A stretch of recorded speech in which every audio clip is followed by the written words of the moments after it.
Day 33, the season of sacrifice. Neither I nor my brothers nor my men nor the guards with me took off their clothes. Each had his weapon, even when he went for water. Nehemiah 4:23.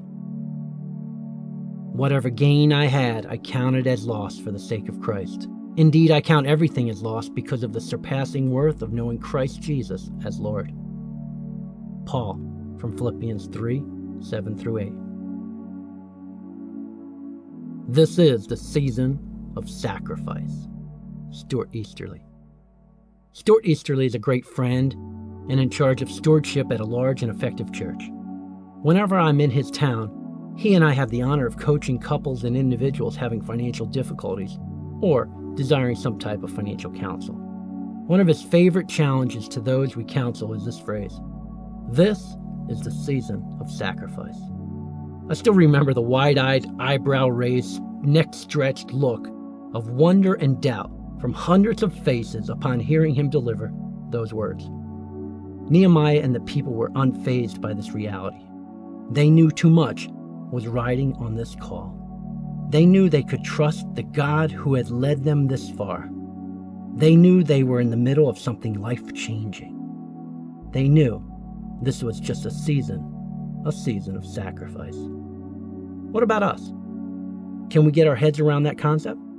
Or will we listen to the enemy and run and hide and spend until we have as much temporary satisfaction as we can go into debt for? All the while, never experiencing the deep pleasure of being totally and truly satisfied. Today is the first day of the season of sacrifice for some, while others know the season all too well. Ask God right now to empower you to listen to His voice and not the voice of your family, your church, your friends, or your enemies. Listen to the Creator of the universe. He is waiting and will be with you every step during this season. You will not only make it through, but will receive treasures of great pleasure. That sounds like an oxymoron. It is hard to believe that joy can be found in suffering, but it can. It is called obedience, and God rewards this. When we place the greatest value on the ultimate treasure, there is nothing we keep off the table for God to use. From hobbies to houses, from classic cars to cameras, from retirement accounts to running gear, from organic foods to oriental trading, and everything in between. If you really trust God, take His money, certain things like houses, timeshares, leased or financed cars, or whatever is precious to you to the altar, Abraham style. Genesis chapter 22. Either He will rescue what you are willing to give up to obey Him and show Him that He is your treasure, or He will provide an even better substitute for what you have surrendered. After the season of sacrifice, you will be a strong advocate for this life of simplicity.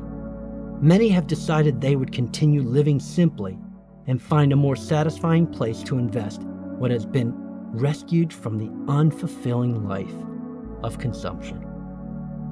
Nehemiah and his people knew this was a season of sacrifice. How about you? Do you have this kind of faith? You can.